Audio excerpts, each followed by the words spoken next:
magic of the Sunstone. You're tuned into the Jewel Riders Archive.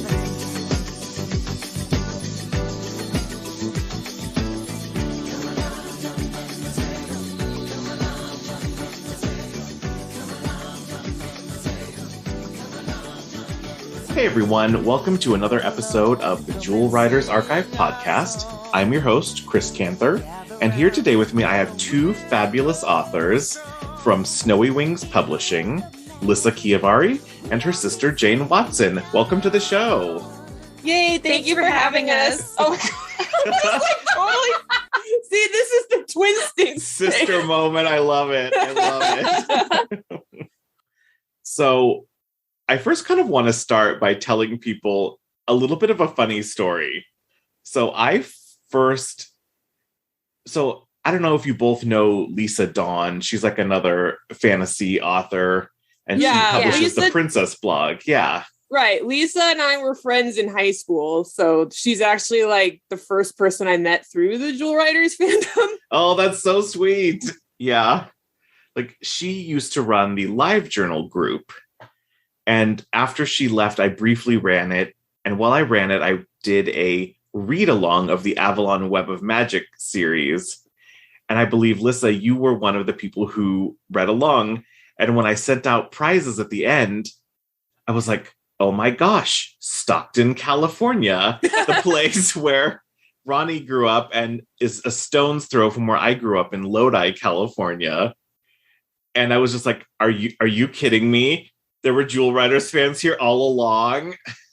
I didn't realize that Ronnie was from Stockton. Yes. Yeah, he grew up in Stockton. Wow. So, like, there were four of us there. There could have been a 4-people tiny Jewel Riders club in the Central Valley of California.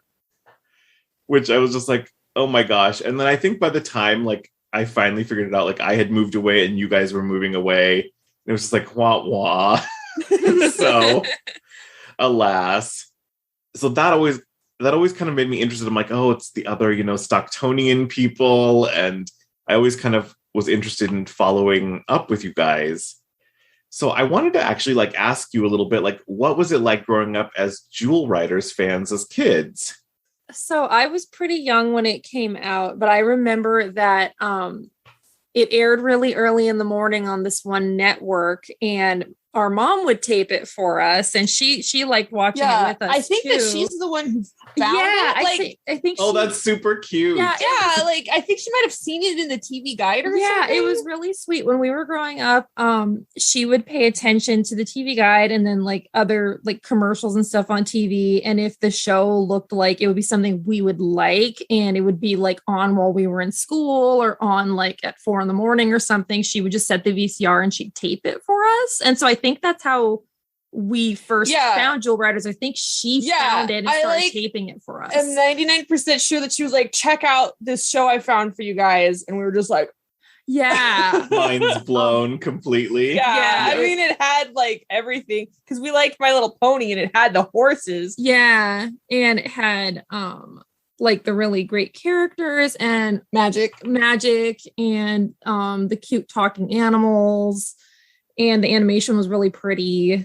I just remember like always she'd set the timer and we'd, get up as soon as we could in the morning. That wasn't 4 a.m. and put the tape on and watch.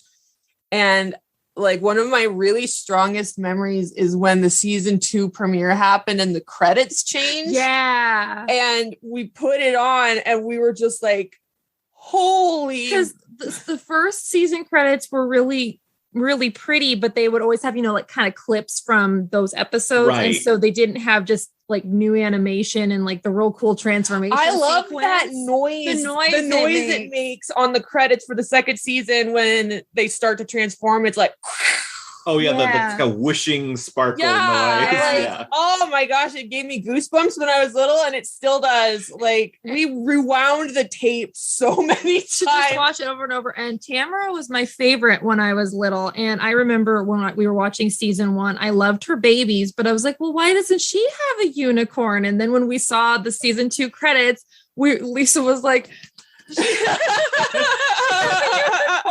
Yeah. And I I was so excited. Yeah, I know Ronnie his favorite character is Tamara, and he has always mentioned that that's the first time he saw the season 2 premiere and he saw Shadow Song there. It was like, Yeah.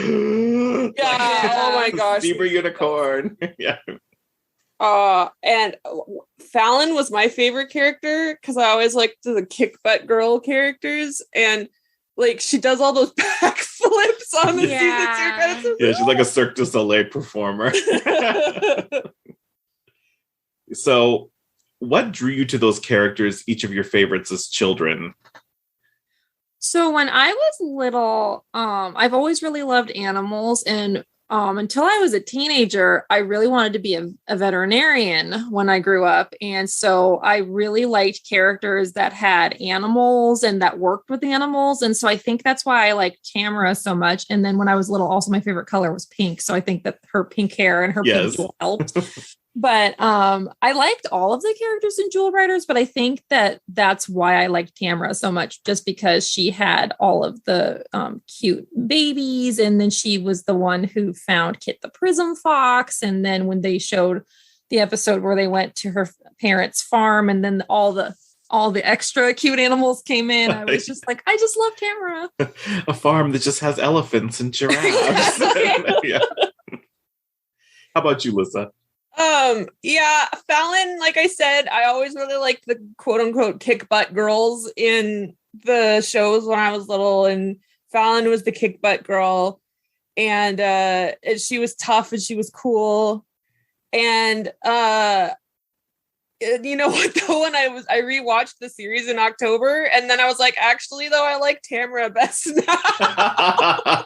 You're joining the ranks of the Tamara fanatics. Yeah. Oh, I love it. I love it. Ronnie will be very pleased to add another. Yeah. I mean, I definitely love those Fallon episodes from the first season. Badlands specifically, but also Veil of the Unicorns. Those were always like really strongly written episodes for her, which I appreciated a lot. Yeah. I liked, is Veil of the Unicorns the one where Moondance's mom, like, or is that from the second season? Yeah, that's from the second season. We didn't see like 90% of the second season because they kept moving the time around, and so mom would set the timer for the VCR and then it would just not have taped it. It would tape like Sky Dancers instead, and I'd be like, no. So not Sky Dancers fans. It's like I liked the toys, so I was really excited to see the show, and then I don't know if I'm giving it a fair judgment now, because maybe if I went back and rewatched it, I'd like it okay. But the few clips I caught of it when I was little, I was like, I do not like this. Well, you know why? Like the toys were very pastel colors, yeah, and then the cartoon was like more earth tones. And that sounds like a really bad reason to not like a cartoon, but like for me, that you're was little, you know. We saw a few episodes beyond. Like I think we only saw 3. So I remember we had on tape the season 2 premiere. We had the one where they become mermaids, but not all of it. The first like 5 minutes. That's right. Yeah, we were missing the first 5 minutes of that. We had like the first one with Ian is her new love interest, right? And the Prince of the Forest. The Prince of the Forest. Yeah, we had that one, and then I think we had the one where it was like Island of the Wizards or something. I don't remember that episode very clearly. I think that what happened was Lyssa sent us well, no, I know that, tape. but I don't think we had the Island of the Wizards. No, we did. It was like not that it was not one that we rewatched a lot though. We had that one, and that was like, is that the one with the tower that keeps like changing? Yeah. Okay. Yeah, we had that one on tape. I don't remember it at all. I watched it in October and I was like, this is a really cool episode. I've never seen this before. Yeah. The one with the time travel portal, right? Yeah. Okay. Yeah, we did have that one on tape. Okay. I just don't remember it. Yeah, but so the point of this long-winded story was that I had never seen that one with Moondance's mom before. Yeah. Okay. And I just like loved when I watched in October. I saw all these episodes I'd never seen before. And I just like loved that episode because it was about like the animals have personalities in Jewel Riders. It's not just the girls who have personalities and backstories and lives and all that. Like we got Sun Stars in the first episode, but then we also get it for Moondance, we get it for Shadow Song, and that's really cool. I like that. Yeah, it's cute.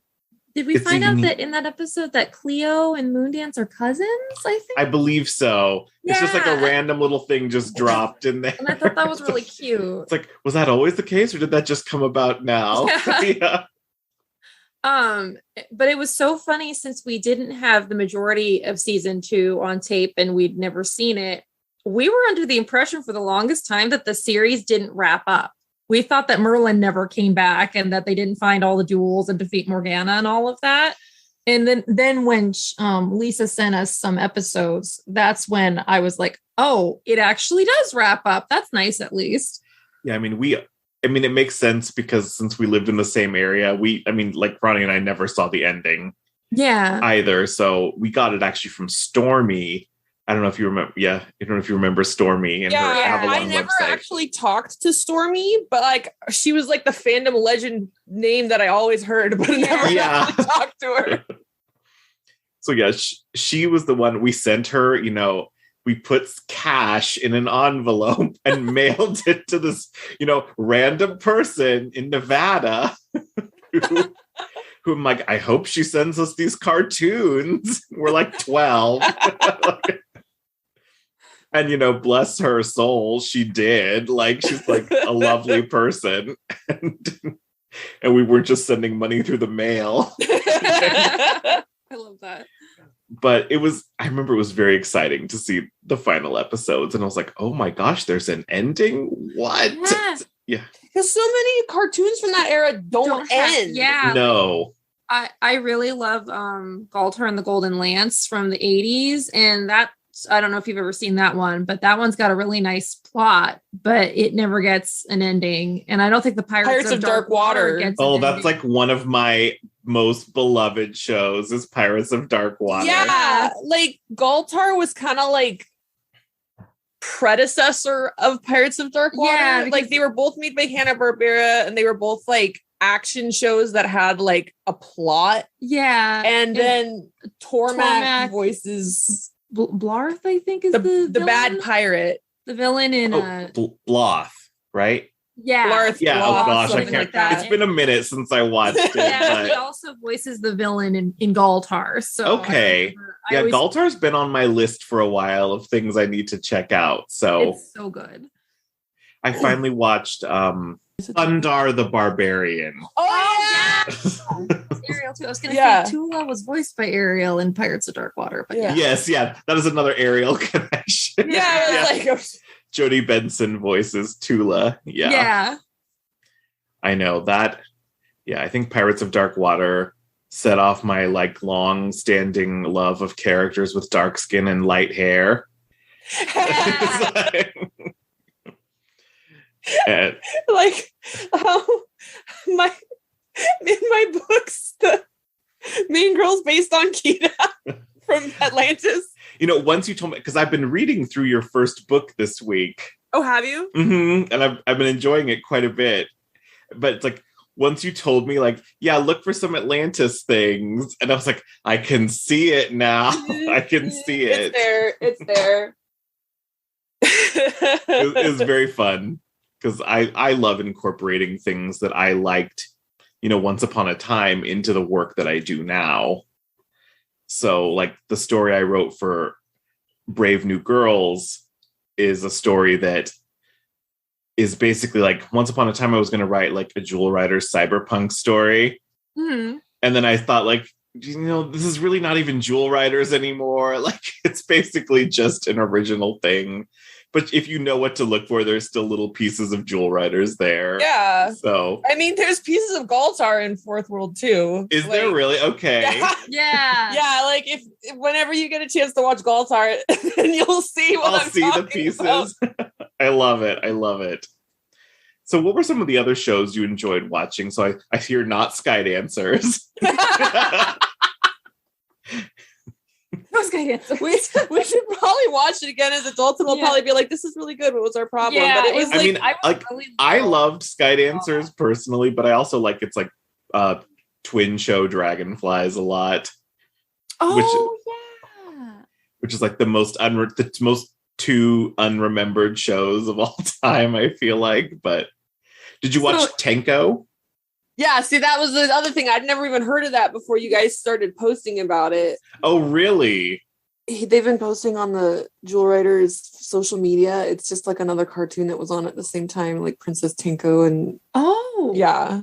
It's like it's fantasy basically based on this real life Japanese magician, except she has like real magic in the cartoon, and it's a strange little 13 episode show, but it's really fun. And I think if you liked Jewel Riders, you should watch a couple of episodes. Yeah. It's so funny. Since we both have enjoyed and watched a lot of 80s and 90s cartoons, there's this one bar downtown that like is like an arcade bar, but on one of their TVs, it must have been a YouTube video of all of these openers from 80s and 90s cartoons, and it was literally everything. Oh, that's amazing. I'm facing it. My friend's on the opposite side with her back to it, and she has not seen nearly as many cartoons as I have. So I'm going, oh my God, it's Galtar. It's the Pirates of Dark Water. It's He-Man. It's She-Ra. And then they had really obscure ones like Fantastic Max, Goldie Golden Action Jack. And then there was one that I swear I had made it up because I was like, well, it was like Captain Planet where they had rings, but then they like transformed into like anthropomorphic dinosaur creatures. Apparently it's a show called Dino Saucers. Oh my gosh, I loved that as a child. I loved that when I was little, and I would Google it and I couldn't find any results. And so I started mixing up that one where like the teenage boys turn into like shark creatures. I don't know if that's Street Sharks or something. Street Sharks, yes. I was merging Street Sharks and Captain Planet, and then like Dink the Little Dinosaur, and I was like, that show must not exist. I must have made it up. And then I'm like freaking out in the bar, and my friend's like, "Are you okay there?" And I'm like, "It exists." I think that's so funny because so many people. It's like our ongoing joke that people think they dreamt up Jewel Riders. Oh yeah. And it's like, even yesterday, I was sitting at the Zine Fest, the local like zine show, and people were like, I had a few people definitely come up to me and be like, oh my God, I think I remember this. And it was like, did I just unlock memory for you? Like, but it was like, it was really cute. Like there was one girl who came up who was just like over the moon. She's like, Princess Guinevere. Oh my gosh. I didn't think I would ever see this again. Like, adorable. Like, that's so cute. It was cute. Yeah. Okay. So lots of 80s and 90s cartoons. Disney fans at all? Oh yeah. Oh yeah. Okay. That's actually what I was going to say is, apart from all the cartoons that she listed, is we really like the TV show spin-offs of the movies. So like the Little Mermaid TV show and the Aladdin TV show and the Hercules TV show. And yes, and those then, are some of my favorites too. And then we also like, like DuckTales and Disney Afternoon. Oh yeah. Gummy Bears. Yeah, the Disney Afternoon ones. And then oh crap, my brain shut off. What was I gonna say? Disney Afternoon. My Little Pony. Yeah, like we really liked My Little Pony, and I love Gem and the Holograms, and that was another thing. Yes. It was so cute. My mom started taping it for us because she was at like a Goodwill sale that was like specifically for dolls. And she was looking. How do I get to one of those? Yeah, I know, right? It was amazing. It was like it must have been in the early 90s. Yeah, I was little. Yeah. And she starts looking at the Barbies, and then she sees the dolls for Gem the Holograms. And she was kind of like, I wonder what these are. And then this girl starts telling her about them. And she's like, oh, it's a cartoon. It's on USA. How old are your daughters? They might like it. This is the character. Her name's Gem. And then there was also a doll. She got us a few. She got us a Gem doll, Aja, Pizzazz. And I think the other one she got us might have been Kimber. We only had like 4 when I was little. And then so she found it on USA and she started taping that for us. And then it's been like an obsession with me ever since. I'm like, Gem. Yes. I love, that is It's definitely like the music that I'll turn on YouTube when I'm like doing lots of cleaning because it's all super high energy. Such good music. The music's Yeah. amazing. When you're in a sorority, you get assigned a big sister and they call them your Mhm. big. My big came to have dinner with me one time and I put in the CD that had the Stingers music on it. Oh, And she was like, this is like actual music. Like if it wasn't 30 seconds long or a minute long, you'd think it was a real song. yeah. It's like, I think it's criminal that those have not been released like in any official form. I Right? know. I found someone on YouTube. Yeah, there are some YouTube people who have like found, I don't know, digital audio tapes and stuff from the Yes. 80s. And I mean, it sounds fabulous. Yeah. They've like we got- remastered it. And Yeah, we got she got for me for my birthday when I was a teenager from eBay. Someone had kind of done that with like all of the different gem songs. Like some of them they found like the cassette tapes, and so then they didn't have any, background sounds talking from the show or whatever. But then some of them like he didn't edit them that great. So, there would be a clip of talking at the beginning and then like it would kind of cut off at the end. But it was hilarious because he sent them from like Canada in binder paper, just like stapled. And then he Yeah. stuck a label on it. It was just like a stack of Loose CDRs and just inside binder paper stapled all the way around and mailed from Canada. And they didn't break somehow. But I'm there was no amazed bubble that wrap. made it through customs. I'm not gonna lie. It was just so It was funny. like, what is this? Yeah. What game? So finally finding on YouTube the people who have been able to like take out like the sound clips from the show and like, door slamming, like footsteps, people talking. It's like, wow, this is great. Now I can finally replace the quality that I have.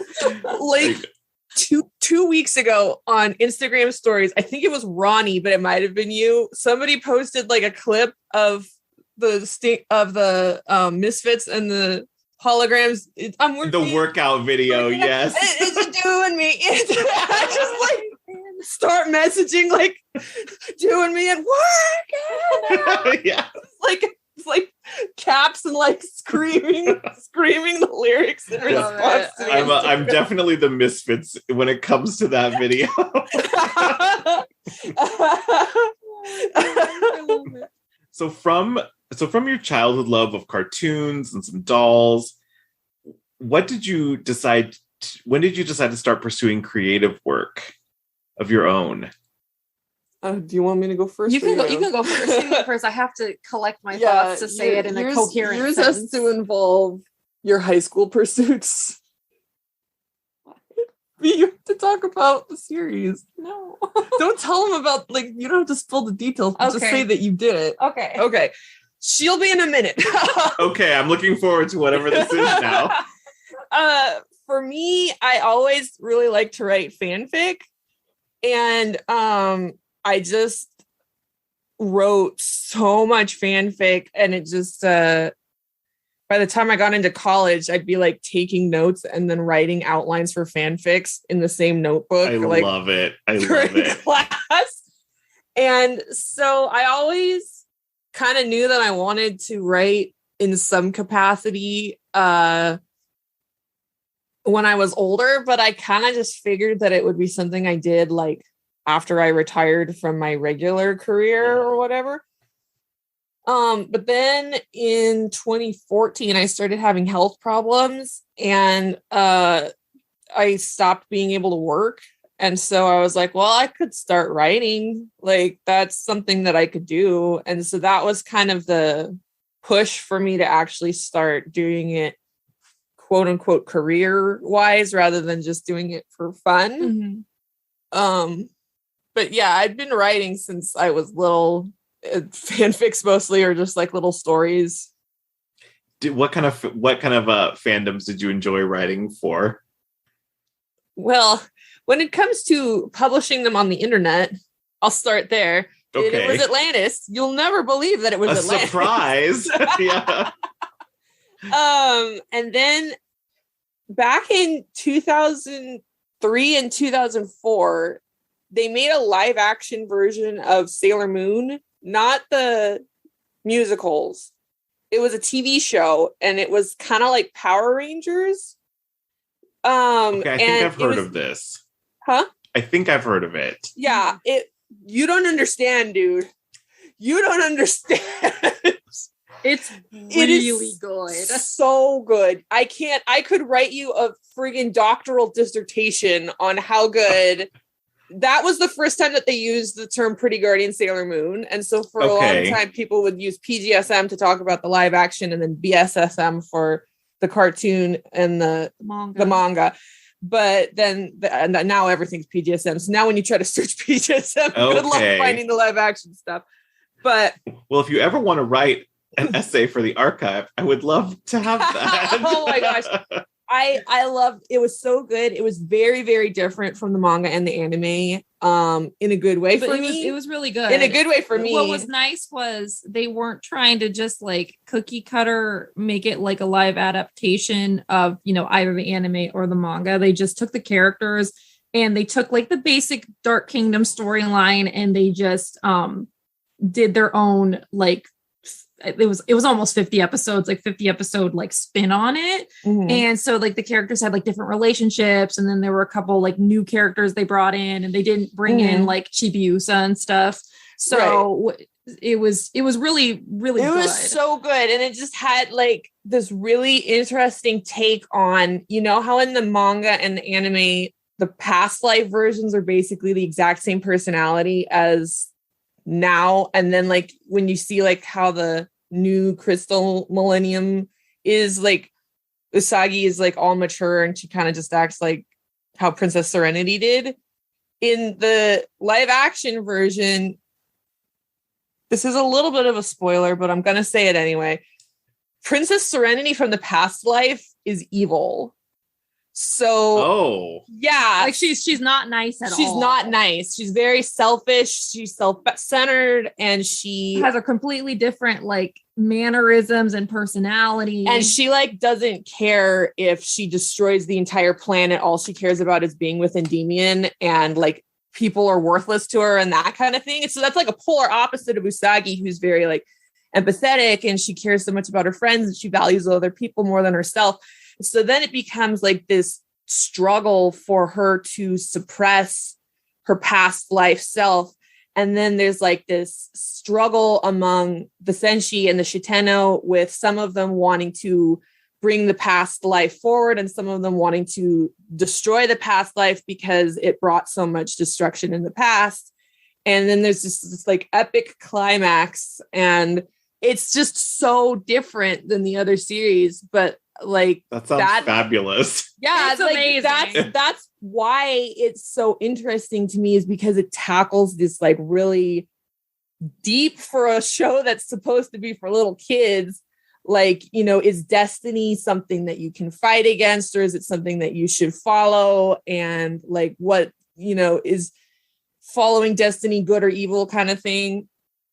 I wrote so many fanfics you don't even understand. I was still writing fanfics for PGSM like up until I started writing original fiction. It was like, it's such a deep series that you can really delve into. And it was really well done too. Like, I don't know if you've ever watched like Power Rangers. Oh, yeah.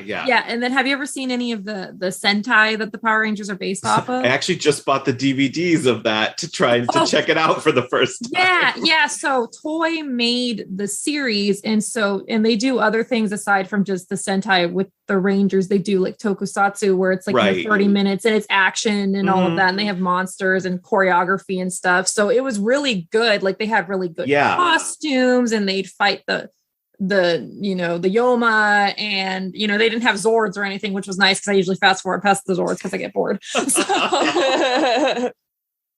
it was really, really cool. Also, like, the acting was really good. Yeah. The actress who played Sailor Mars is one of the biggest actresses in Japan now, is Keiko Kitagawa. Oh, wow. Okay. And so the acting was really good, and it had such a strong, like, there was romance, and I felt that the romance between Usagi and Mamoru was really well done, but the friendships were so well done, and that like appeals to me because like Jewel Riders had such a heavy focus on friendship. Yeah. And like the friendships in PGSM were so realistic. Like the girls would fight, but they would always stand up for each other, and they had like sometimes they would be similar to the sorts of dynamics that were in the anime and manga, but then sometimes they went off in a totally different direction, and I just love it. It was really good. I think you've convinced me to check it out. No, I mean, that's one of the things I always liked with Jewel Riders is that like the characters don't always get along. Like Gwen and Fallon fight like on multiple occasions throughout the show. And I appreciated that like little bit of realism versus something where they're like, no, we're always friends all the time. And everything's perfect. Yeah, exactly.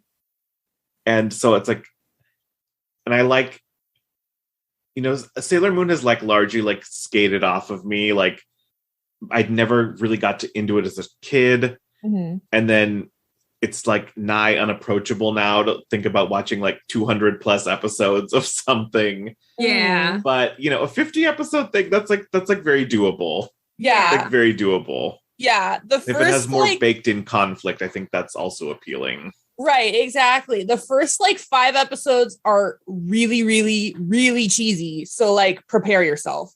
But then one director and he like took it like real cutesy, and in the choreography they kind of looked like ballet and they were spinning and it was kind of awkward. They were good, but they were just kind of cheesily filmed. Like you'd watch it and you were like, when we first started watching it, we were watching it for the lulz and not expecting to like get into it because we thought it was going to be ridiculous, and the first few episodes are ridiculous. But then by episode 6, that's the one that Makoto comes, right? Yeah.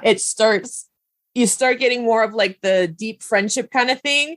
And then there's like a shocking reveal in episode 10, and you start like, oh boy, I want to know what's going to happen next. And then Kunzite comes, and Kunzite's amazing. There are in Sailor Moon in the Dark Kingdom arc, there are 4 villains who work for Queen Beryl, and they're like the generals or whatever. And what they did was they took the personalities of the first 2 from the anime and manga, and they were pretty much the same. Then when the 3rd guy came, he had the personality of the 4th guy. Yeah, and he looked like the 4th guy too. Like the 4th one had long white hair, and this guy had long white hair. And I'm like, he doesn't look like the 3rd guy. We were like, the 3rd guy suddenly looked like they put him out of order, but it was because what they did was the 4th guy, they made him be an original guy. And he's so badass. He's amazing. You don't understand how badass he is. And so once he shows up, you're just like, this show, man. And then from there on out, you're just like riveted. Yeah. I love when you start watching something like, oh, this is so ridiculous. And then it turns out to be really good. Like that just happened to me with Centaur World on Netflix. This crazy show about, you know, all these different breeds of centaurs in this magical world. And then it turns out it has this really dark backstory that's really good. and I'm just like, oh, when did this happen? Like, so it's like, yeah, just, you know, it's 18 episodes only. So if you need a quick watch for something, I highly recommend. But okay, so you wrote tons of fanfic for Pretty Guardian Sailor Moon. And then while you were doing that, were you developing your publishing group, Snowy Wings? No. I was going to say it was a little bit after. Yeah. So when you wrote a couple fanfics right before Snowy Wings, though. Like, well, see, because what happened was Snowy Wings didn't happen until 2016, but I started publishing in 2015. Yeah. So I was writing my fanfics. I got my health problems. I decided to start writing. And I had kind of developed the Yamos trilogy. Starting, I actually worked in Lodi. Did you really? Yeah. The after school program, the bridge program. Oh my gosh. Yeah, before we moved. And so in 2012, I think, was when the Curiosity rover landed on Mars. And so I did a unit on it because I taught the science class for the bridge program. And the kids were just like, they loved it so much. And so I can't even begin to tell you how freaked out they got. Like, NASA made this video that Will Wheaton hosted that showed like CGI of what the landing process for the rover was, and they thought it was real footage of it happening. And and so what had originally been intended to be a 1 week unit wound up turning into a 1 month unit of just Mars. And a bunch of them had like all these cool like questions about Mars and ideas about what like ancient Mars could have been like. Cause I told them that one of the things Curiosity was going to look for was the presence of ancient water. So they're like, what if there were people on Mars before? And so at that point was when I got the idea for the Yamos trilogy. So I kind of had it a little bit outlined. So I started writing that, and that was my first book. I published it in 2015. And then in 2016, a bunch of my author friends from social media, there was a small press that was having financial difficulties, and they reverted as they the rights. do. Mm-hmm. Yeah. And they reverted the rights for a bunch of their authors, like 50 authors or something like that. Dang. And so all these authors had these books that had been previously published. And when that's the case, most of the time, other publishers aren't interested in republishing it because it's already been out there. So they had no option except for to self-publish, but they were all like, I don't know how. Mm-hmm.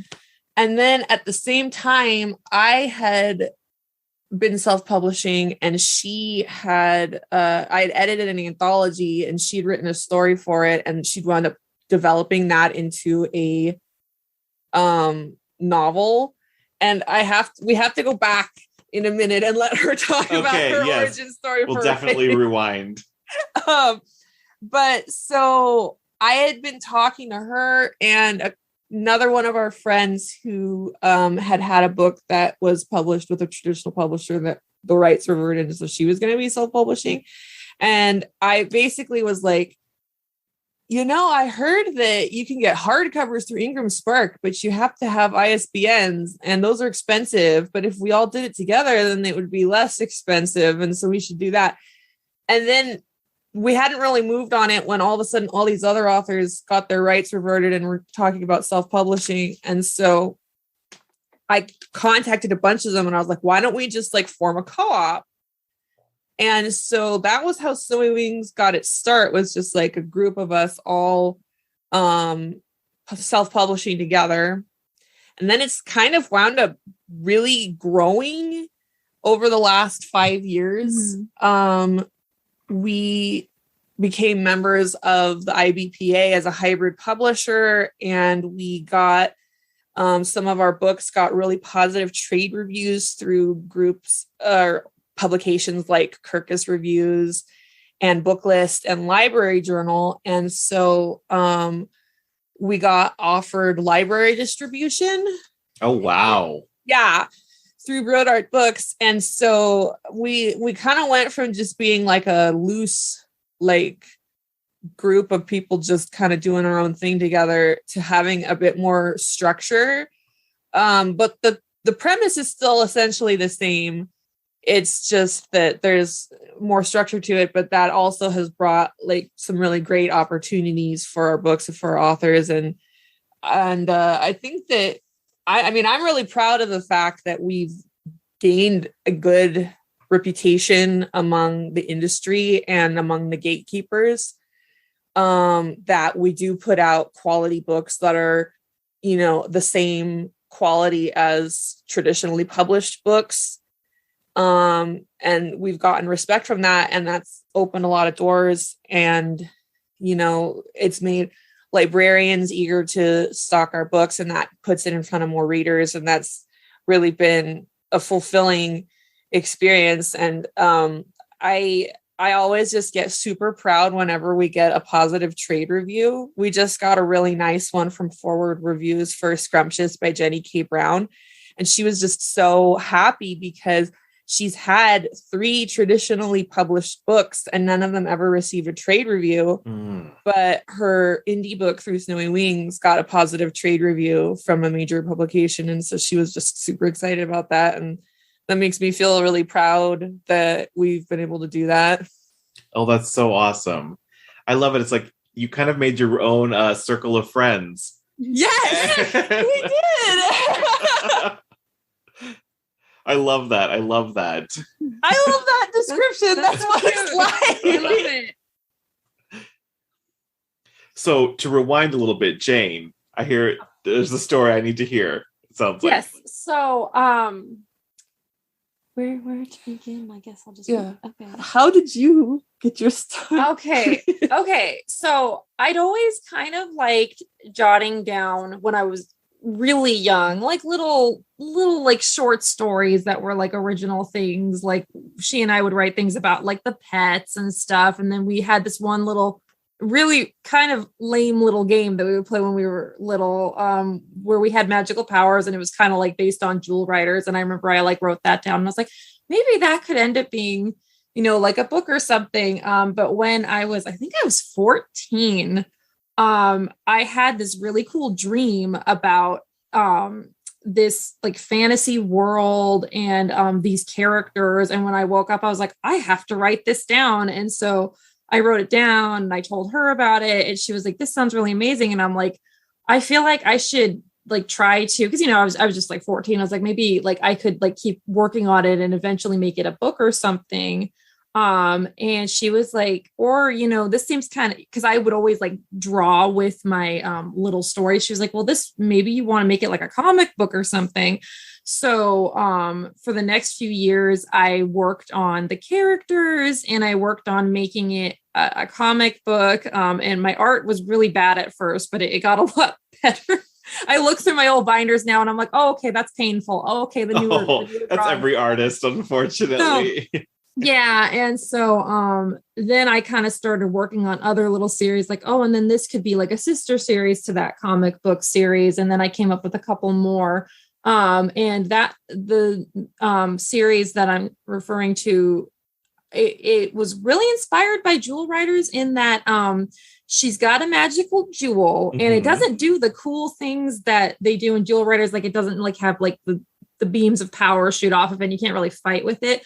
But she's got an animal that also has the jewel and then they can talk telekinetically with the jewel. And I'm like, this is obviously Jewel Riders inspired, and then just like the kick buttonist that Fallon has and like then the cool like transformations and stuff. Like the main character doesn't typically have like a different outfit that she, transforms into or whatever. But like later when she gets like a power up, like Power Rangers-esque, then she gets a cool new outfit. And I'm like, so you see a lot of like Jewel Riders inspiration with that one.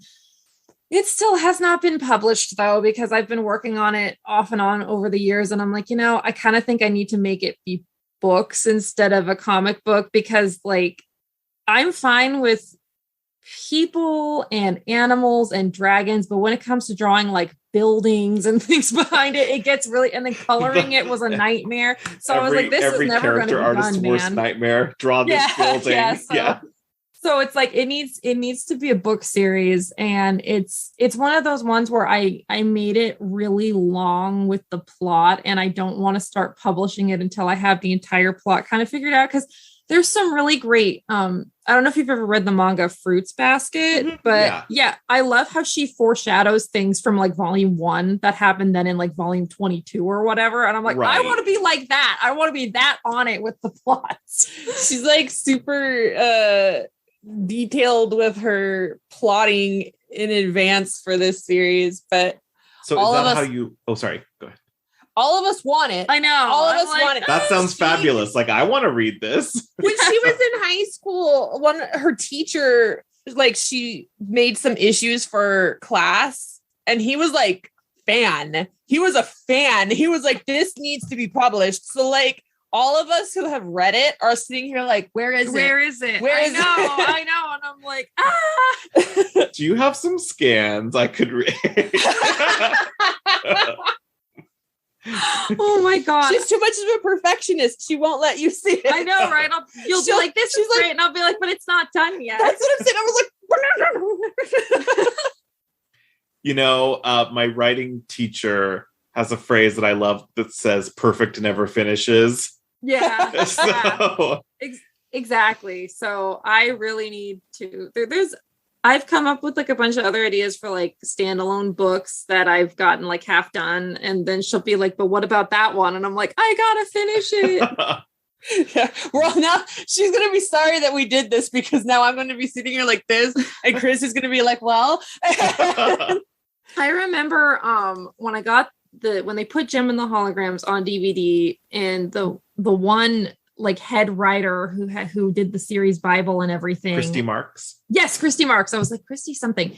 I remember there was an interview with her and she was like, so when I was young, I would always draw like kick-ass characters and they'd have weapons and they'd fight and they were so cool. And then, I was like, I'm going to be a comic book artist. And I was like, she's like me. And then she was like, but then the more I worked on it, the more I was like, art is like, I'm okay at it, but like, I think my strong suit more is writing. So why don't I just do writing instead? And then I was like, I need to take a page out of her book and realize that, because that's what was kind of holding me back for the longest time with it was just, I would draw it on like, printer paper. And then I would, I'd draw it out and then I'd outline it with like a fine, felt tip pen, and then I'd color it with colored pencils, and that would make my hand hurt really bad. Oh my gosh. Yeah, I can feel the cramps. Press hard to make it, the colors look great. But then I could never figure out digital coloring. I'd try scanning it into the computer and I'd try to do like a bucket fill of her shirt or something, and it would look like garbage. And then the entire screen would turn that color. Yes. Yeah. And I was like, this is gonna take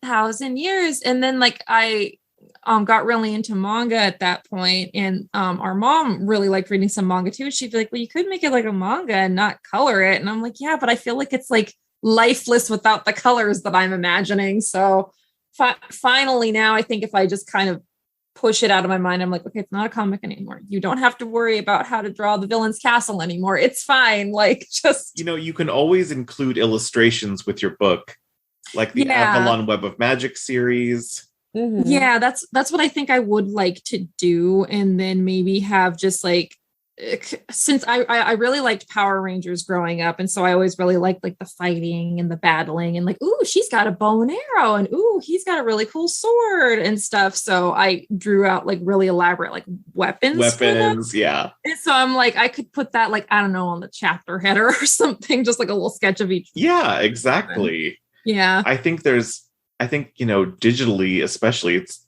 like a missed opportunity to not have more illustrations as part of books. Yeah. Like, so I always appreciate that. I know like the Japanese like light novels are known for having illustrations with this. I always like when a book does have those, because I just feel like it kind of completes it for me. Like I really like the Deltora series by Emily Rada. Oh yeah. Whoever illustrated for those books did a really nice job. And then they released like little side books that would have full color illustrations. And I was like, this is so pretty. So yeah, something like that would be really nice. Oh, that sounds so good. I'm ready. I'm ready whenever.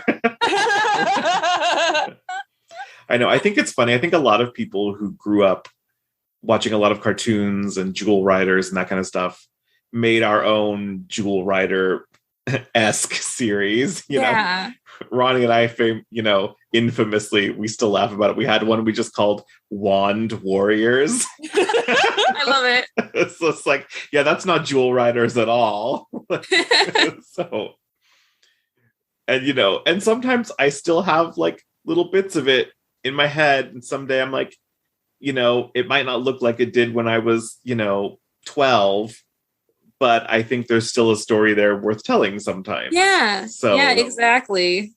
I think it's funny how those those ideas that you carry for a really long time will change and morph and become something that you want to tell now. So definitely love to see when people's, long held ideas come to fruition. So Jane, it sounds like you're a huge plotter. What about you, Lyssa? Are you a plotter or a pantser? I'm kind of a mix. I tend to like outline. I say it's like onion layers. I don't know if that's a good analogy, but like I'll have a big outline and then I'll break it down into smaller outlines, and then I kind of start going, and then I start filling in the details more, and then I'll take a step back and outline a little bit more until I finally get down to the final layer where I pretty much know everything that's going to happen. And it's just a matter of like, okay, this chapter is the one where this happens. This chapter is the one where this, and so on. But I definitely don't, but I think part of it is because the story hasn't been in my head as long as her story has. I think the longer that you've had a story, the harder it becomes for you to actually make it a thing. Whereas if you kind of get it out more quickly, you don't get the mental roadblock. Yeah, sometimes it can kind of sit and cement inside of your brain if it's there for a really long time. Yeah. I know I had to sort of set some of those really long running ideas down. I'm like, someday I'll come back to you. Yeah. But now, I mean, like, but otherwise it's like, I feel like I don't move forward if I just keep looking at them. So, yeah. So what do you take from your childhood loves and your favorite stories, and how does that inform the creative work that you do now, do you feel? I mean, there's like the big picture type of things that are like, I like stories that are about strong friendships, obviously from Jewel Riders and from Pretty Guardian Sailor Moon. And then there's the small things that I just steal and slightly rename, like things from Galtar that you will find in Fourth World. I love it. There's just so many, like, remember how one of our neighbors when we were growing up, they had a circle of trees that looked like the travel trees. And so we would play that game. We would be like, it's the travel trees. And so I haven't incorporated that exactly into anything that I've worked on, but there's just been like little things like that where, like, maybe there was a character in a show that had a really cool weapon and it's like, ooh, that's really neat. And then I put that into one of my things, or just, like, oh, in this one, the mushrooms talk and it's really, really cute. And now I want to put talking mushrooms in something.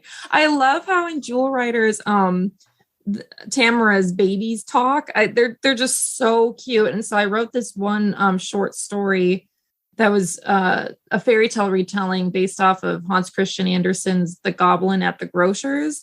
And I put a talking kitten in it. And like, she's kind of based on my cat, but then like just the fact that Tamara's babies are just so cute. I was like, I love having talking animals in things. Yes. That one, so fun. That one is actually published. You can read that one. She won't hide it from you. Like, okay. Where can I find that? Publishing fairy tale anthology, Magic at Midnight. I think that was published in 2018. Yeah, I think that's right. I think it was 2018. I love having animals in my stories, like even if they don't play a big role, like Kala does in that short story. All of my characters, they need to have pets. It's like, why don't they have pets? More characters should have pets. Everyone needs a pet. Exactly. All right. Well, where can people find more of your guys' work? And what's coming out? Okay. For me, Lyssa, you can find more about my books at lyssachiavari.com, or you can also find both of us at snowywingspublishing.com. You just have to use the little filter to search our name. And right now I am working on the last book of the Yamos trilogy, which is due out this fall. And this is where I'm really learning my lesson about having a series that has multiple timelines, that have plots that need to be resolved. I can already tell there's a lot of moving pieces in this series. Yeah. And I'm not quite done with the first book. And I'm like, oh, she got a lot going on here. Hopefully it will all wrap up. I think, like I said, I had my onion Russian nesting doll outline, and I think I got it. So hopefully everything will wrap up and everybody will be happy with it. Nice. Nice. How about you, Jane? So people can find out more about what I'm working on at my website, janewattsonauthor.com, or they can also go to snowywingspublishing.com. And I am currently working on the next installment in my Taming of the Dude Bro series, which is a modern romantic comedy retelling of Shakespeare's comedies. Okay. And as you can tell, the title character is a dude bro. And so can I just say, number one, how great of a title that is? Thank you. So we've currently got The Taming of the Dude Bro, A Midsummer Night's Dude Bro, and then the next one I'm working on is To Air is Dude Bro, and I hope that will be done sometime this year. I took a little bit of a break from that series to edit an anthology last year based on, it was like a young adult anthology based on Greek myths. And so it was called Sing Goddess. And so not only did I have to work on my story, but then, I had to spend time editing all of the other author's amazing stories. And so I just kind of put the dude bro on the back burner. Like when I was working on my story, I was like, oh, and Kurt and Grizz characters from that book. So I'm like, oh, I should put that in. And I'm like, no, put them on the back burner. You're not working on that right now. Isn't it always the muse way that when you're working on something else, you're like, but what about this idea for the other thing that you're not working on? Yeah. Awesome. Well, it sounds like there's some amazing things coming up, and I'm very looking forward to reading more. And I'm looking forward to checking out and finding all the Galtar hidden subtext. Yes. And checking out some Pretty Guardian Sailor Moon and all sorts of good stuff. Well, thank you guys so much for coming onto the podcast today. I really appreciate it. It's been fabulous talking to you. And thank you for sharing your memories of Jewel Riders and growing up with it and growing up, 5 miles away. Right? Missed opportunity. I know. Very sad. Very sad. Well, if you ever visit Stockton again, let me know, and I will drive down there to say hello. Now that you're living where I went to college. Did you go to college in Santa Rosa? I went to Sonoma State. Oh my gosh. One of the Snowy Wings authors actually lives in Santa Rosa still. Does she really? Yeah, T. Damon. She wrote. Oh my gosh! Yes, I follow her on Instagram. Yes. Yeah. Oh my god, my world is just shrinking immeasurably right now. It's so funny how that happens. Oh my gosh! And if you all want to hear more from the Jewel Riders Archive, you can find us at jewelwritersarchive.com. And if you want to hear more from this podcast, you can find us at our home on Podbean or any other podcast platform. And as we like to say at the end of every episode, friends together, friends forever. All right, bye everyone. Thanks for listening. Bye.